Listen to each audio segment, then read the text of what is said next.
Good morning, children. Today, let us continue the same chapter, that is the history, when, where, and how. I hope that you have understood the previous one, and now we'll continue from here. In the earlier part, we studied about that why we should study history, what is the importance of history, and what are the different names of India, and how the India is different geographical features, and why the people they settled near the river that we studied. Now we are going to study about sources of history. Now sources of history means that which are the source uh, through which we can study the past events, or we can construct this history. So what was the evidence or proof were there? So once we get the information, the past can be reconstructed. Suppose if we get any source, like source could be any book also. If we get any book, or if we get anything of that time, that we can assume, and then we can uh, use that thing for the study of past. Like for example, if we find the coin of that time, so we'll see the coin, we'll see the quality of the coin, the metal of the coin, whether it is made up of which kind of metal, and then we can make the history according to we assume the history accordingly. Okay, sometimes earlier the coins had the portrait of the king. The king's photograph was there, so we can this tells us about the king playing the any instrument. So that shows the king was a lover of music. Now there are two kinds of sources through which we can study of the history. One is archaeological source, and the second is literary source.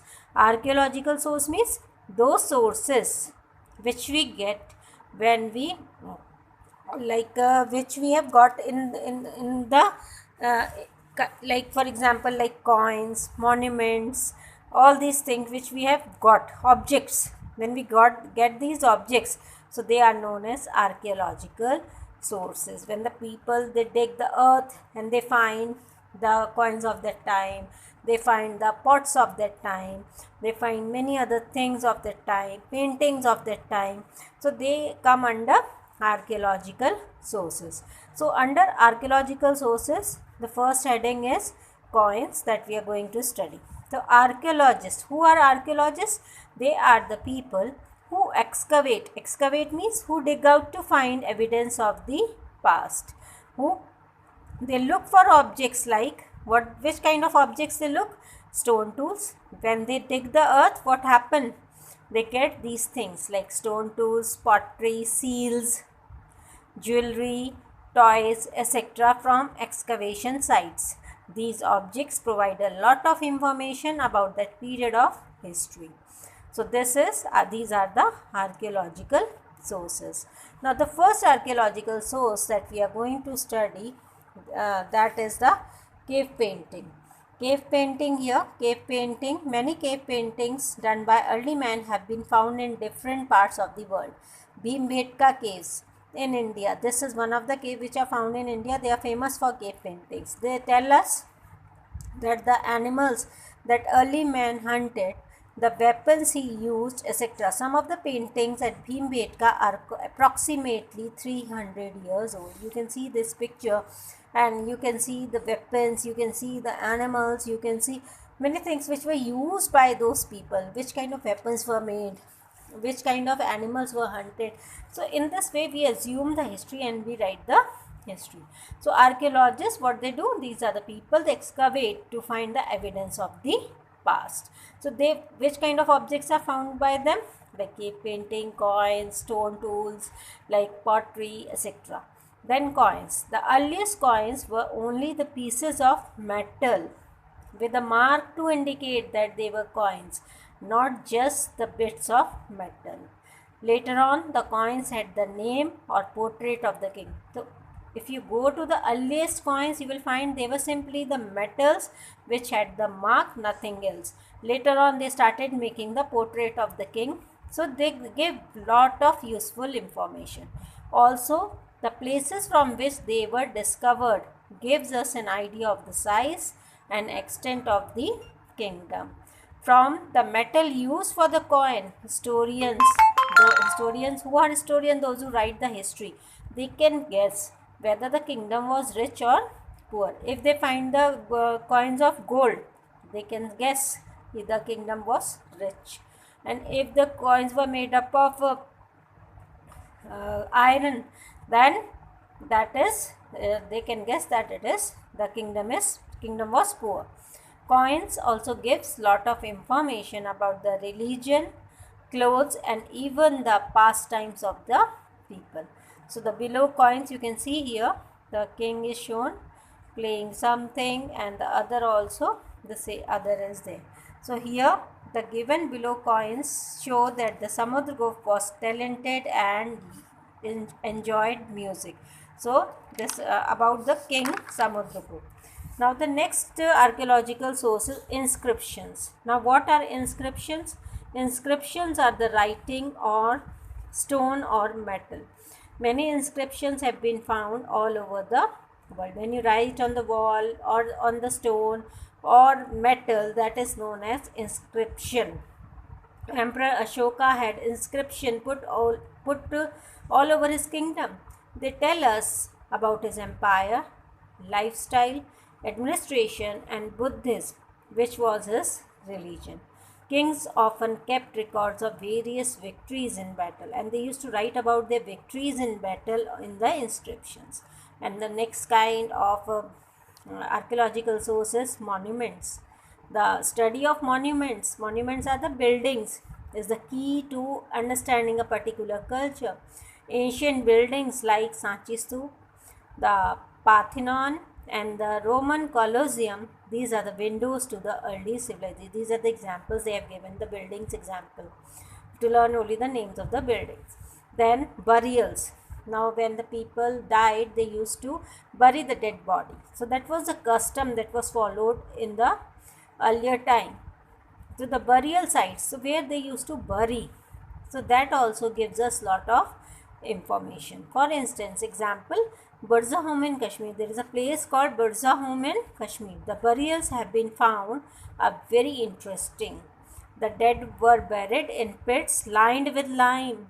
They used to bury the dead bodies in pits, and they used to line it with the lime. Sometimes pets were buried with their master, and along with the dead body, they used to bury their pets. The association of tools are also found along with the burial, and the weapons with the skeletal remains also suggests the belief in life after that. So why they used to keep all these things, weapons, tools, the pet? Because they thought that their master need these things after their death in the next life. So that was their belief. That's why they used to keep all these things. So in this way we created historians. They could assume and they could write the history. Then the next type of sources, there are two kinds of sources only: archaeological source. And archaeological source we have studied about paintings, coins, inscriptions, burials, monuments. Now literary source. Literary means written source. Now in written source also there are many ways of finding out about our past. One way to read books that were written long ago. So manuscripts. Manuscripts means written by men by hand. Written by hand. Okay, so these scripts were written by hand on palm leaves or specially prepared bark of a tree called birch. They deal with all types of subjects. There were epics. They wrote epics on this palm leaves. Poems were written. Plays were written in Sanskrit, Prakrit, and Tamil language. Though many have been destroyed by insects, because palm leaves they do not remain for a long time, so they got destroyed by insects. Many still remain preserved carefully in monasteries and temples. Still we can find some manuscripts are there which are preserved by the historians. And the next is, another is biographies. What are biographies? Biographies are the like life history of the people. When you write the life history of a people, that is known as biography. So life history of the people, these kinds of books were written in the earlier times. Nowadays also biographies are written. These contribute in reconstructing history. Harsha Charit, this is the name of the book, where in this book about King Harsha is written by Ban Bhatt, gives a detailed account of the life and the reign of Emperor Harsha. Then religious texts, religious books were there. Religious texts like Vedas were there, Upanishads were there, up from the Vedic age. Other religious books like Purans, Bhagavad Gita, Mahabharata written by sage Vedvyas, and Ramayana by sage Valmiki. We are going to study about all these things later in the other chapters. You have to learn only the names here. Next is secular literature. Secular literature means there were other which highlighted the other aspect of life, not religion, not the life history of the person. Some other things were written, so they were the secular literature. For example, Kalidas. Kalidas was a great dramatist or poet who wrote Shakuntala and Meghduta. Then Shudraka, he has written Mritchatika. Jayadev has written Geet Govind. These are the name of the book. Chanakya, he wrote Arthashastra. Then we have another type of literary source, that is the traveler's account. Sometimes the foreign travelers, they used to visit India, and when they visited India, after visiting India, they used to write something about India. So these things were called travelogues. Many foreign travelers have given good account of ancient India. They have written in their book about ancient India. So these were the travelogues from where we can construct history. They help us to know about the past and relate it to the present. For example, Megasthenes, he came from Greek ambassador, and in the Mauryan court, and he wrote the book Indica. You have to learn the names of the book which were written. Then Fa Hien and Yuan Sang, they were the Chinese travelers who visited India and gave detailed account of India in their writing. So in the chapter, children, we have studied about different kinds of sources. Two kinds of sources that you should know: literary sources and archaeological source. Archaeological source, you have to learn the names, and literary source also you have to learn the names. The next is, what do the dates means? Now history, from which year we started writing the history. So it was the confusion. It was the point of confusion between the historians. So what they did, they took the birth of Jesus Christ as the reference point. The year when Jesus Christ was born, so that year was taken as the 0 year. So historian, they started writing history from there, that year. Okay, and before the birth of Jesus Christ, they started writing BC. And after the birth of the Jesus Christ, they started writing AD. Now BC means before Christ. For example, 3000 BC means 3000 years before Christ was born. Nowadays, BC is also written as, instead of writing BC, we write BCE, which means before the common era. AD stands for Anno Domini. Anno Domini meaning that is in the year of the Lord. Any event that occurred after the birth of the Christ, that is written as AD. Example, India gained independence in 1947 AD, meaning 1947 years after the birth of Christ. It can also be written as CE or the common era. This all you should know. Then this part you can leave. You have to learn all these important terms. Okay, so learn all these important terms, the marked ones you can see from here. I can repeat here: chronology, artifact, archaeology, biography, and travelogue.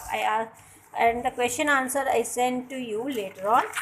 And today, go through these pages and understand these pages. Thank you.